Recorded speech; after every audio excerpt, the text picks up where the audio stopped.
The silence of deep space was broken by a strange signal. Captain Hyun-woo sat in his command chair aboard the exploration ship Dauntless, watching the stars through the main view screen. They had been traveling for 3 months mapping new star systems far from Earth. It was supposed to be a quiet mission. "Captain," Sora called from her station, "I'm picking up something unusual." She was the ship's communications officer, skilled at finding signals in the cosmic noise. Her fingers moved quickly over her controls. "It's not like anything we've heard before." Hyun-woo turned his chair toward her. "Can you put it through the speakers?" The bridge filled with an eerie sound. It was musical, like a whale song mixed with wind chimes. The melody rose and fell in patterns that seemed almost like language, but it was sad, desperate. Even without understanding the words, everyone on the bridge could feel the pain in it. "It's coming from the Theta sector," Sora said, "about 4 light years from here. The signal is strong, like someone is broadcasting with everything they have." Science Officer Da-Yun looked up from her console. "Captain, this is definitely artificial. The patterns are too complex to be natural. Someone is trying to communicate." Hyun-woo felt a chill run down his spine. First contact with alien life was every space explorer's dream and nightmare. "Can we decode it?" Sora was already working on the problem. She fed the signal through the ship's computer, looking for mathematical patterns. The language is completely different from anything human. But there are repetitions, emotional markers. I think this is a distress call." The bridge crew exchanged worried looks. Marine Commander Ji-hoon stepped forward from his position by the wall. "Sir, if this is a distress call, we might be flying into danger. Or we might be the only help these people will get," Hyun-woo replied. He had been a space captain for 15 years. He had seen pirates, equipment failures, and natural disasters. But he had never heard anything as desperate as this alien song. Hours passed as Sora worked to decode the message. She used every trick she knew, comparing the sounds to human languages, looking for mathematical constants, even analyzing the emotional tone. Slowly, words began to form on her screen. "Help us," she whispered. "They're saying help us, please, anyone. Our children are dying. Our world is being destroyed. Please, if anyone can hear this, help us." The bridge fell silent. Even through the translation, the pain was clear. These were not warriors calling for backup. These were people watching their world die. Xenobiologist Yoon-ji pulled up star charts on her screen. "The signal is coming from a system with 1 habitable planet. Long-range sensors show it's mostly ocean, probably perfect for water-based life." "What about the threat?" Ji-hoon asked. "What's destroying their world?" Sora listened to more of the signal. "They call them Devourers, creatures that eat everything. The message says they consume entire worlds, leaving nothing behind. The aliens sending this message, they call themselves Villani. They've never seen anything like these Devourers before." Hyun-woo stood up and walked to the view screen. Out there in the darkness, an entire species was facing extinction. "How long would it take us to reach them?"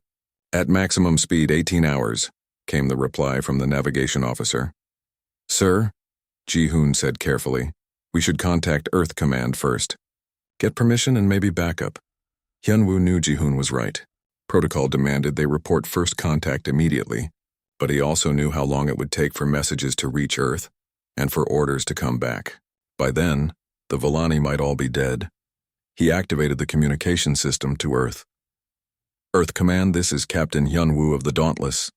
We have received what appears to be an alien distress call. Species under attack requesting immediate assistance. Recommend we respond immediately." The reply would take hours to arrive. In space, distance meant time, and time might mean the difference between saving a species and finding an empty world. "Captain," Yoon-ji said, "I've been analyzing their biology based on the signal patterns. The Villani appear to be aquatic, probably evolved from something like jellyfish. Their brain patterns suggest high intelligence but very different from human thinking." "Different how?" "They seem to think in colors and emotions rather than words. Their entire culture might be based on feelings and art rather than logic and science. That could explain why they sound so lost in their message." Sora played another part of the signal. This time they could hear background sounds. Something was attacking. There were crashes, screams that were not quite human. And underneath it all, the sound of something eating, consuming, destroying. "They're dying while we listen," Hyun-woo said quietly. The reply from Earth Command finally arrived. Admiral Jae-min's voice was cautious. "Dauntless, you are ordered to observe only. Do not make contact until we can send proper first contact specialists. This is too important to risk. Hyunwoo looked around his bridge. His crew of 35 had volunteered for deep space exploration. They were scientists, soldiers, and explorers. They had signed up to push the boundaries of human knowledge. But they were also human beings, and human beings did not ignore cries for help. Crew meeting in 1 hour, he announced. Everyone. In the main conference room, Hyunwoo laid out the situation. The Villani were dying. Earth Command wanted them to wait. But waiting meant letting an entire species become extinct. I won't order anyone to disobey Earth Command, he said, but I also won't abandon people who are asking for help. We're going to vote. Everyone gets a say.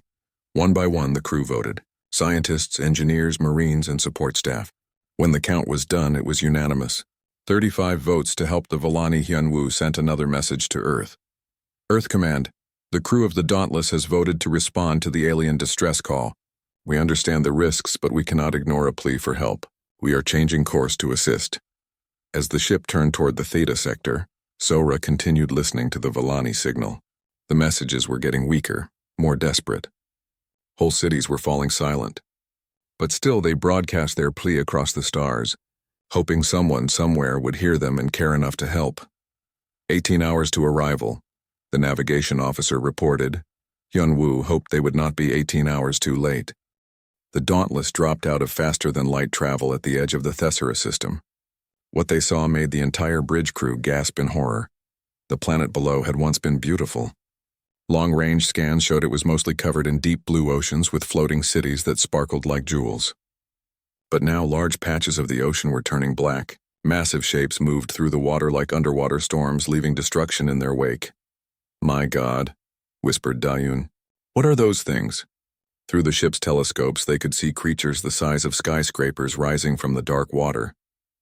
They looked like giant insects crossed with machines with metal shells and too many legs. Ships that seemed grown rather than built moved between them, attacking the beautiful floating cities of the Villani. "The Devourers," Sora said, monitoring the alien communications. "The Villani calls are getting weaker. They're losing." Captain Hyunwoo watched as one of the floating cities exploded in a shower of light and debris. Thousands of lives gone in an instant. "Can we contact them?" "I'm trying," Sora replied. "But their communication system is failing. Too much interference from the attacks." Suddenly, a new signal came through. This one was directed at them, weak but clear. Sora's translation system worked quickly. "Unknown ship, please identify yourself." "Are you here to help us?" "This is Captain Hyunwoo of the human ship Dauntless. We received your distress call." "We're here to help." There was a long pause. Then the signal came back, filled with something that might have been hope. "Humans, we do not know this word. Please, our people are dying. Can you save us?" Hyunwoo looked at his crew. They had come here to help, but facing the reality of the situation was overwhelming. The Devourers were huge, numerous, and clearly powerful. The Dauntless was just one ship. "We'll do everything we can," he promised. The Villani guided them to one of the surviving floating cities. As they got closer, the crew could see the aliens for the first time. The Villani were beautiful in a way that made human hearts ache. They looked like jellyfish made of living light, floating gracefully through the water and air around their city.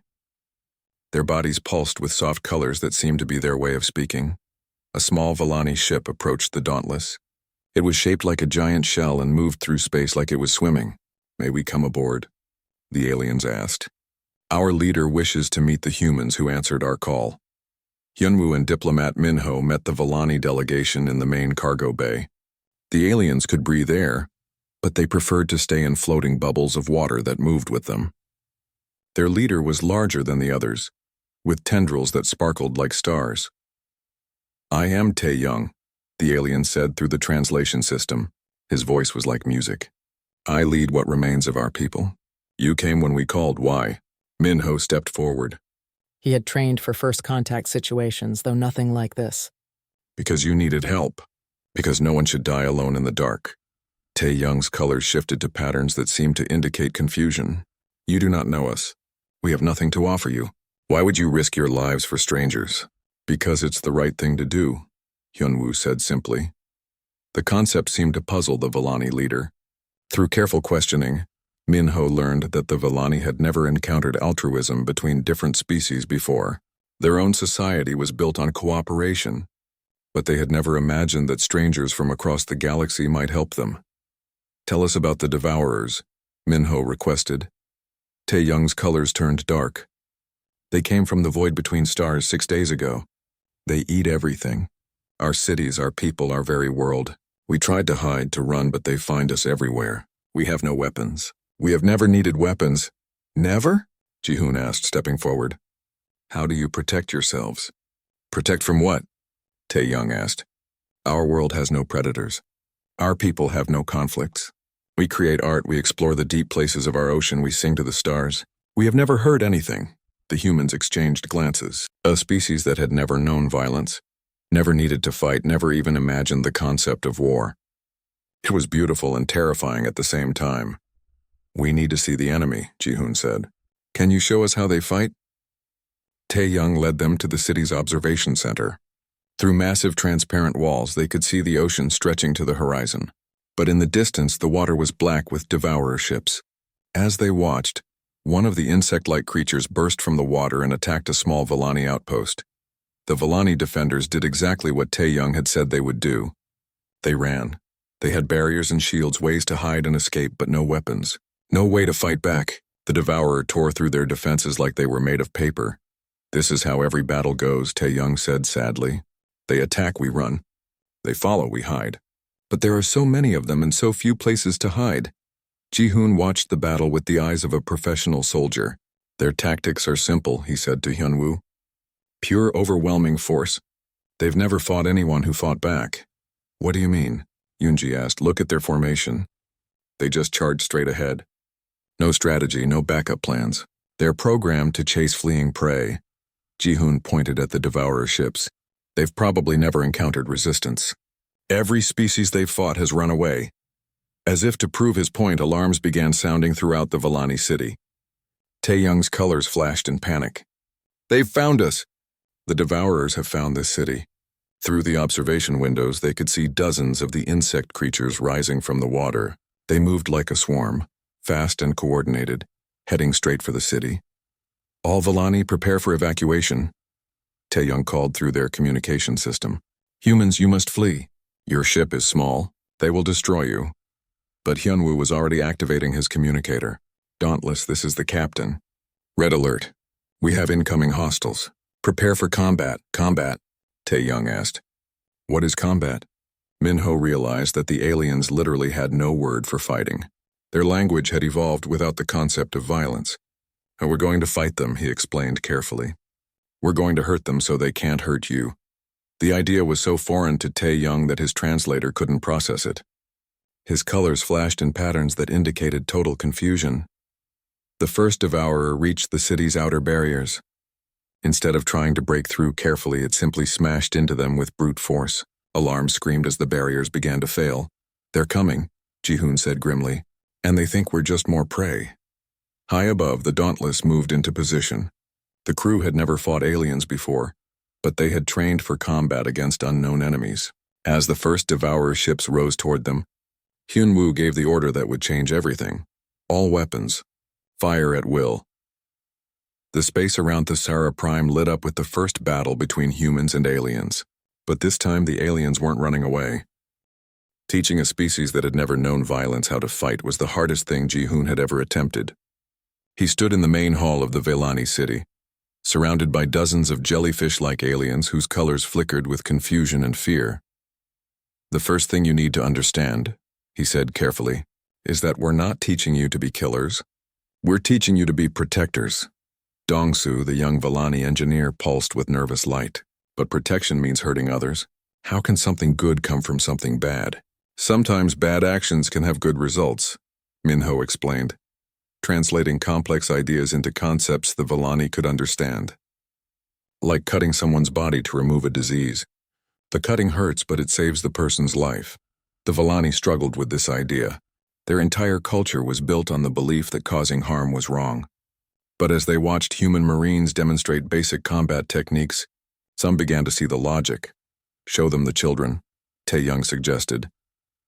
The elder led the humans to the city's nursery areas, where young Villani floated in warm pools, their tiny forms glowing with pure, innocent light. Some were barely bigger than human hands. "The devourers will eat them," Tae-young said quietly. "They will consume our children and feel nothing. If violence can stop that, then perhaps violence can be good." This was the breakthrough Ji-hoon needed. He began teaching the Villani not by focusing on fighting, but by focusing on protecting. "Imagine a devourer is attacking those children," he said. "What would you do?" We would stand between them," Dong-soo replied. "Good. That's the first principle of defense. Put yourself between the threat and what you're protecting. Now what if standing there isn't enough? What if the devourer tries to go around you?" Slowly, step by step, Ji-hoon led the Villani through the logic of defense. How standing could become blocking. How blocking could become pushing. How pushing could become striking. But the Villani couldn't use human weapons. Their bodies were too different, and their minds rejected the idea of tools designed only to hurt. So Dong-soo and the human engineers had to get creative. "Your people communicate with light," Da-eun pointed out during one of their planning sessions. "What if we could amplify that light?" Working together, they discovered that Villani bioluminescence could be focused into beams bright enough to blind, or even burn. It wasn't quite a weapon. The Villani saw it as an extension of their natural communication, but it was effective. "We're not hurting them," Dong-soo said as he practiced with the light beam. "We're just speaking very loudly." They also learned to use the Villani's natural electromagnetic fields. Every Villani could generate weak electrical pulses to communicate with their technology. With human help, they learned to amplify these pulses into electromagnetic weapons that could disable devourer electronics. "It's like singing," one young Villani said as she practiced. "But singing so loud it breaks things." The psychological barriers were harder to overcome than the technical ones. Many Villani simply couldn't bring themselves to harm another living being, even in self-defense. Tae-young himself struggled the most. As the leader of his people, he felt responsible for keeping their culture pure. "If we become violent," he worried, "what makes us different from the devourers?" "Intent," Minho explained. "The devourers hurt because they enjoy it. You would hurt to stop greater harm. That makes all the difference. But how do we know we won't become like them? How do we know violence won't change us?" It was Yoonji who found the answer. She had been studying Villani culture and discovered something important about their biology. "Your people feel emotions more strongly than humans do," she explained to Tae-young. "You can't turn off your empathy. That's your protection against becoming monsters." She showed him brain scans of humans and Villani. "See here? Human brains can shut down emotional responses during combat. It's how we survived on our violent world. But Villani brains can't do that. You'll always feel the pain you cause others." "That sounds terrible," Tae-young said. "It is terrible," Yoonji agreed. "But it also means you can never become casual about violence. Every time you hurt someone, it will hurt you too. That will keep you from using violence except when absolutely necessary." Meanwhile, pilot Sang-woo was working with young Villani flyers. The Villani moved through water and air with incredible grace like dancers in 3 dimensions. But they had never thought about movement as a tactical advantage. "Your natural flight patterns are beautiful," Sang-woo told them, "but they're predictable. The devourers can track you easily." He taught them about evasive maneuvers, about using the planet's magnetic fields to hide their movements, about coordinating attacks from multiple directions. One young pilot named In-soo caught on quickly. "So we pretend to flee, but we're really leading them into a trap?" "Exactly. Use their expectations against them." The first test came sooner than anyone expected. A small devourer scout force attacked the city while the training was still in progress. Only a dozen Villani had learned the new fighting techniques. "This is it," Ji-hoon announced. "Real combat. Remember, you're not trying to kill them. You're trying to stop them from killing your families." The battle was chaotic and terrifying. The trained Villani used their light beams to blind the attackers while the electromagnetic specialists disabled their ships. The pilots led devourers into carefully planned ambushes, but the most important moment came when a devourer broke through their defenses and headed straight for the nursery pools. Dong-soo was the only defender in position to stop it. For a moment he hesitated. Everything in his biology screamed against causing harm. But then he saw the children, innocent, helpless, beautiful, and something new awakened in him. His light beam struck the devourer center mass. The creature screamed and fell. Dongsu had taken his first life. Immediately, he collapsed, overwhelmed by the emotional feedback Yunji had predicted. He felt the devourer's pain as if it were his own, but he also felt something else, the knowledge that the children were safe. "I understand now," he said through his tears. "Violence is evil, but sometimes evil is necessary to prevent greater evil." Tae-young helped his young engineer to his feet. "Are you hurt?" "In my heart, yes," Dongsu replied. "But the children are alive. The pain is acceptable." The victory was small but significant. For the first time, Vallani had successfully defended themselves against the devourers. Word spread quickly through their civilization, but the celebration was short-lived. Long-range sensors detected what was coming next, the main devourer fleet. Millions of bioships heading straight for Thessera Prime. "How many Vallani can fight?" Hyunwoo asked Tae-young. "Perhaps 1,000 have learned your techniques. Maybe 2,000 more are willing to try." Against millions of devourers, it seemed hopeless, but Da-yoon had been working on her plan to disrupt the hive mind. And the Vallani had something the devourers had never encountered before. They had learned to think like warriors while keeping the hearts of poets. They had discovered that love could be stronger than hate, that protection could be more powerful than destruction. The real test was coming. And for the first time since the crisis began, the humans felt like they might have a chance. "We're not just fighting for your world anymore," Hyunwoo told the assembled defenders. "We're fighting to prove that peace and war can exist together, that gentle beings can be fierce when they need to be." The final battle was about to begin. The first devourer ship to reach the Dauntless was the size of a small building. It moved through space like it was swimming, its metal and organic parts working together in ways that hurt to look at. The creature expected its prey to run, as all prey did. Instead, the Dauntless opened fire. Laser beams and missiles struck the alien ship from multiple directions. The devourer had never experienced pain before. It had never been hurt by its food. The ship spun wildly, trying to understand what was happening. "Direct hit," called the weapons officer. "The target is damaged but still moving." "Hit it again," Hyunwoo ordered. The second attack destroyed the devourer ship completely. On the observation deck of the Vallani city below, Tae-young watched in amazement as debris fell into the ocean. "They killed it," he said, his colors flashing in patterns that had never existed before in Vallani language. The humans killed the devourer.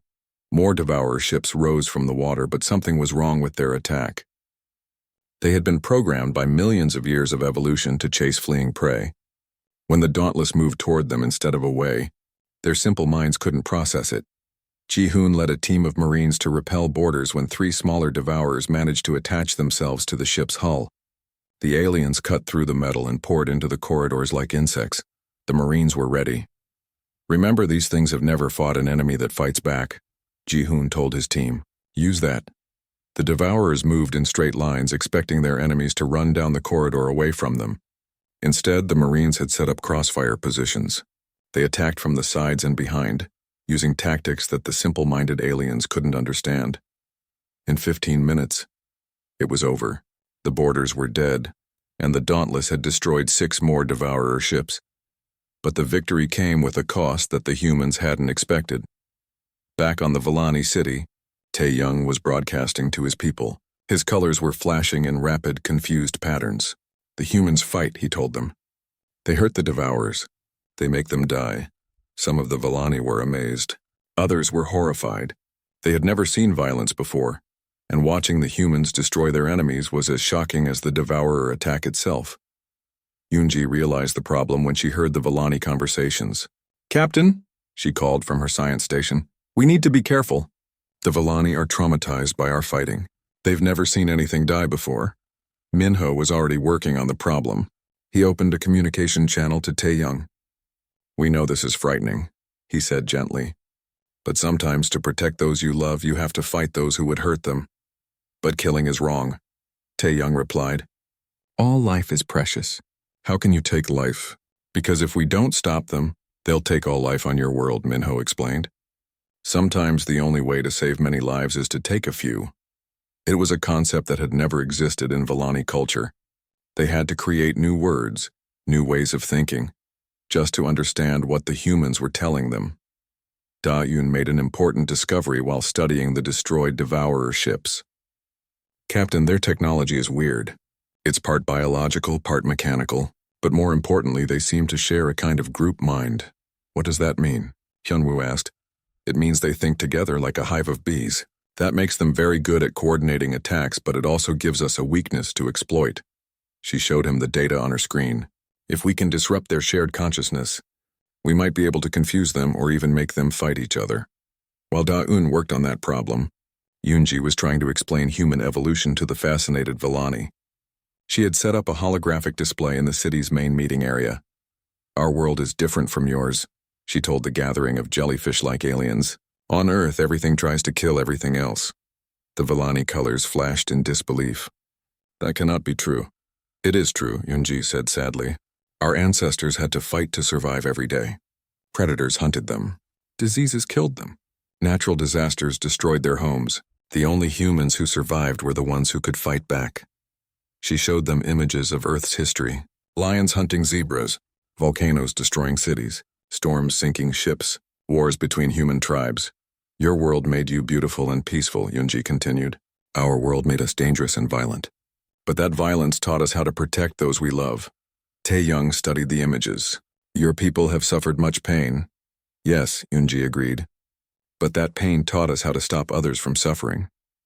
Meanwhile, Ji-hoon was studying the Devourer attack patterns with some of the younger Villani, who seemed more able to understand the concept of fighting. One of them, called Dong-soo, was particularly quick to grasp military tactics. They always attacked the same way, Dong-soo observed. Straight ahead, all together. Exactly, Ji-hoon said. They've never needed to be clever because their prey always runs away. But if we can teach your people to fight back, we can stop them. Fight back? Dong-soo's colors shifted to patterns that indicated intense concentration. You mean hurt the Devourers before they hurt us? Yes, defense through offense. Protect by attacking. It was like teaching calculus to someone who had never learned to count. But slowly, some of the Villani began to understand. The breakthrough came when more Devourer ships attacked the city. This time, instead of just running away, some of the Villani stayed to watch the humans fight. They saw how the Marines used the city's architecture to set up ambushes. They watched the Dauntless use the planet's gravity to slingshot around and attack from unexpected angles. They think, Dong-soo said in amazement, the humans think about fighting like we think about art. Tae-young was beginning to understand something that went against everything his species believed. Violence can be intelligent. Violence can be many things, Minho explained. It can be mindless like the Devourers, or it can be careful and precise, used only to protect. As more Devourer fleets began arriving in the system, Hyunwoo realized that the Dauntless alone couldn't save Thesara Prime. They had won the first battles, but the enemy had millions of ships. We need to teach the Villani to help us, he told his senior staff. Not to become killers, but to become defenders. Is that even possible? Ji-hoon asked. They don't have any weapons. They don't even have the concept of weapons. Then we'll have to teach them everything from scratch, Hyunwoo decided. How to fight. How to think tactically. How to be warriors while staying true to their peaceful nature. It seemed impossible. But as the humans looked at the Villani, at their beauty, their innocence, their pure hearts, they knew they had to try. The Devourers had never faced prey that fought back. Soon they would learn what happened when Deathworlders taught pacifists how to wage war. The Devourer fleet arrived like a plague of metal locusts.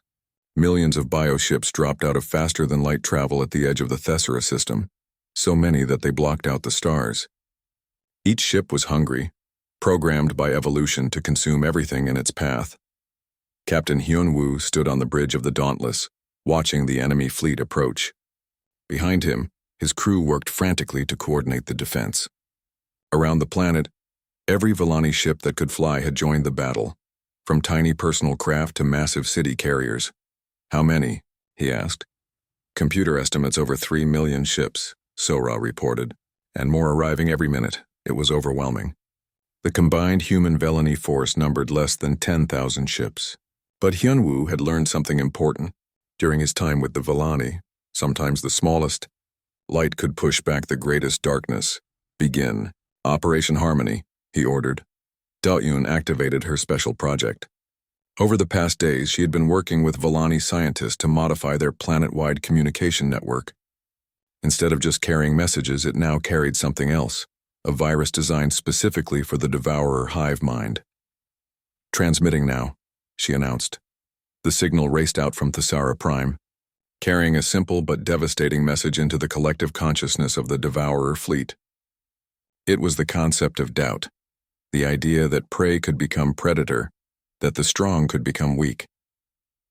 For creatures that had never experienced uncertainty, the effect was immediate and catastrophic. Thousands of devourer ships suddenly stopped moving, their pilots paralyzed by thoughts that contradicted everything they knew about the universe. But millions more kept coming. First wave entering. The outer system reported the tactical. Officer Sang-woo led the combined fighter squadrons into battle. Beside him flew Insu and 30 other Volani pilots who had learned to think like warriors. Their ships moved like schools of fish flowing around the clumsy devourer formations. "Remember," Sang-woo called over the comm, "they expect us to run. So we run, right into their flanks." The Volani pilots had mastered the art of the fighting retreat. They would flee until the devourers gave chase, then suddenly turn and attack from unexpected angles. Their natural grace made them almost impossible to hit, while their new weapons turned their pursuers into space debris. But the enemy had numbers. For every devourer they destroyed, 10 more took its place. On the surface of Thesara Prime, the real battle was beginning. Massive devourer bioships began landing in the oceans, disgorging armies of insect-like creatures. They moved in perfect coordination, like a single giant organism. Tae-young watched from the command center of the last remaining city. His colors flickered with patterns that had never existed before in Volani language, the deep dark hues of desperate determination. "All defenders to positions," he broadcast to his people. "Today we learn if beauty can defeat ugliness, if love can conquer hunger." The first wave of devourers rose from the ocean like a nightmare tide. But they found something they had never encountered before, prey that fought back with intelligence and coordination. Dongsu had become the leader of the Volani ground forces. His engineers had worked day and night to turn their city into a fortress. Every corridor was a trap, every room a kill zone. They used their knowledge of Thesara Prime's unique electromagnetic fields to create weapons the devourers couldn't understand. "They're entering Sector 7, reported one of his spotters.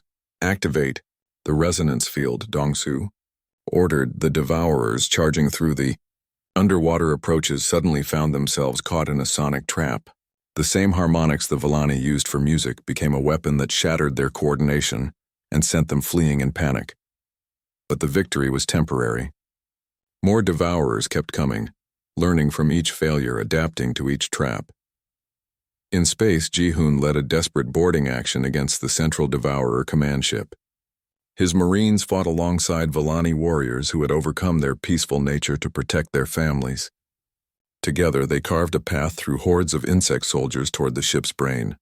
The Volani warriors moved like deadly dancers, their light beams carving through enemy ranks while their electromagnetic pulses disabled weapons and equipment. But each kill took a toll on them.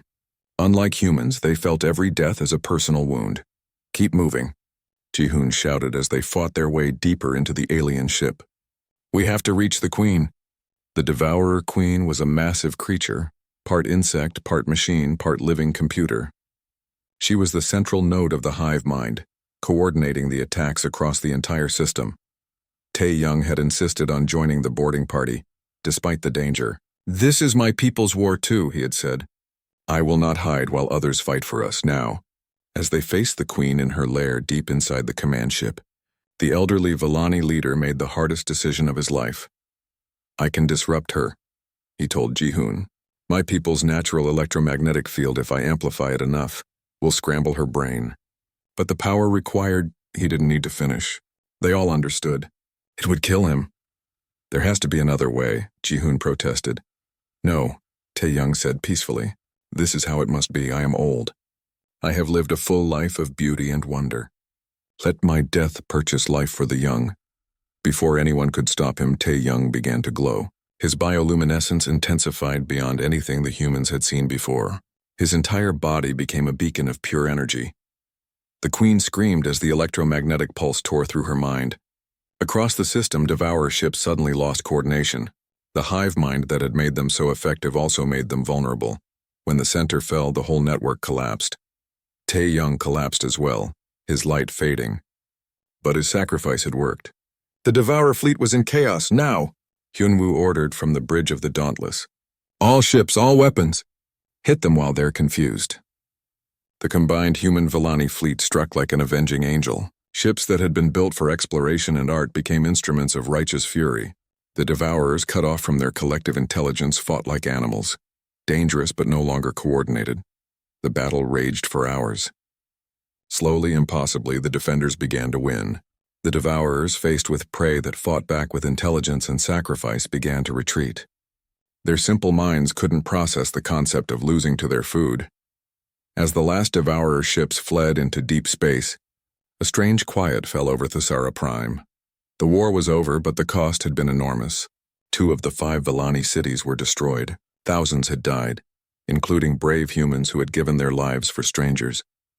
In the ruins of the main city, the survivors gathered to mourn their dead. Dongsu stood where Tae-young had taught him the concepts of war and peace. The young engineer was now the leader of his people, forever changed by what he had learned. "We are not the same as we were," he said to the assembled crowds. "We have learned that sometimes beauty must have teeth, that sometimes love must carry a sword.